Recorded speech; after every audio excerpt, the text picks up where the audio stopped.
She was the last true ruler of Egypt, a queen of unmatched intelligence, beauty, and ambition.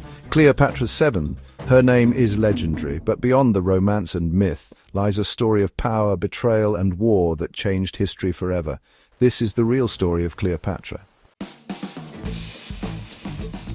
Cleopatra VII was born in 69 BCE into the Ptolemaic dynasty, a Greek family that had ruled Egypt since the time of Alexander the Great.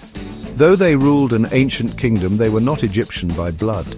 Yet Cleopatra was different. She was the first of her dynasty to speak Egyptian, embracing the culture of the people she ruled. She was highly educated, fluent in 9 languages, and trained in politics, philosophy, and diplomacy. But her rise to power would not be easy. When her father, Ptolemy XIV, died in 51 BCE, Cleopatra inherited the throne alongside her younger brother, Ptolemy XIII. But in reality, power was far from equal. At just 18 years old, Cleopatra was forced into a dangerous power struggle with her own family. By 49 BCE, Cleopatra was forced into exile by Ptolemy III's advisors. But she was not one to surrender easily. As civil war erupted in Egypt, Cleopatra prepared for her return, and an unexpected visitor arrived on Egypt's shores who would change her fate forever: Julius Caesar.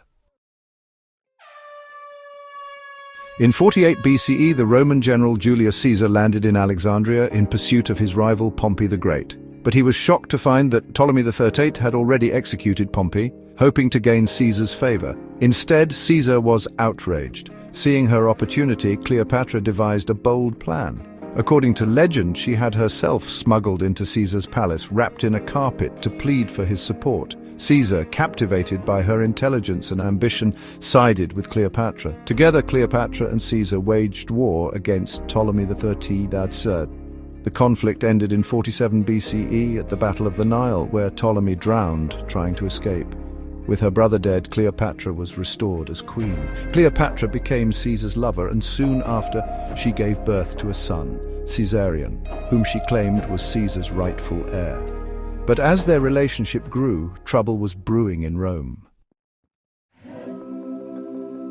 In 46 BCE, Cleopatra traveled to Rome, where she was met with both fascination and scandal.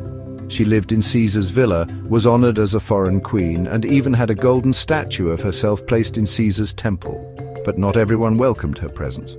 On March 15, 44 BCE, Julius Caesar was assassinated by his own senators.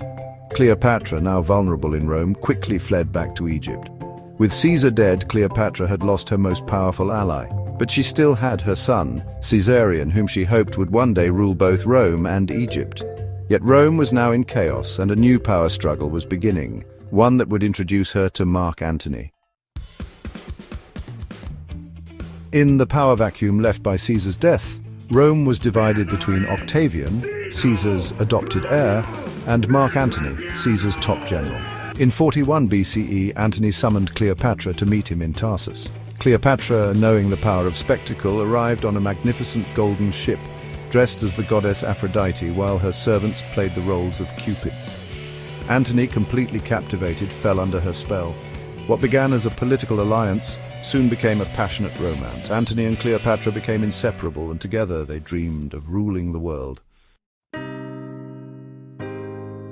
But in 32 BCE, Rome, now fully under Octavian's control, declared war on Cleopatra and Antony.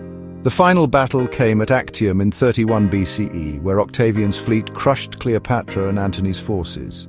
Defeated, Antony took his own life. Cleopatra, refusing to be paraded as a Roman captive, ended her own life in 30 BCE, according to legend, by the bite of an asp, an Egyptian cobra.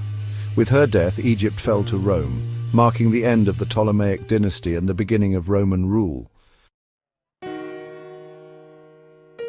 Cleopatra's story is one of power, intelligence, and resilience. She was not just a seductress, she was a brilliant ruler, a master of diplomacy, and one of the most formidable women in history.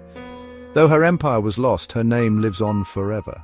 Was Cleopatra a power-hungry queen, or was she simply fighting for her people's survival? Let us know your thoughts in the comments. And if you enjoyed this video, don't forget to like, subscribe, and hit the bell for more history.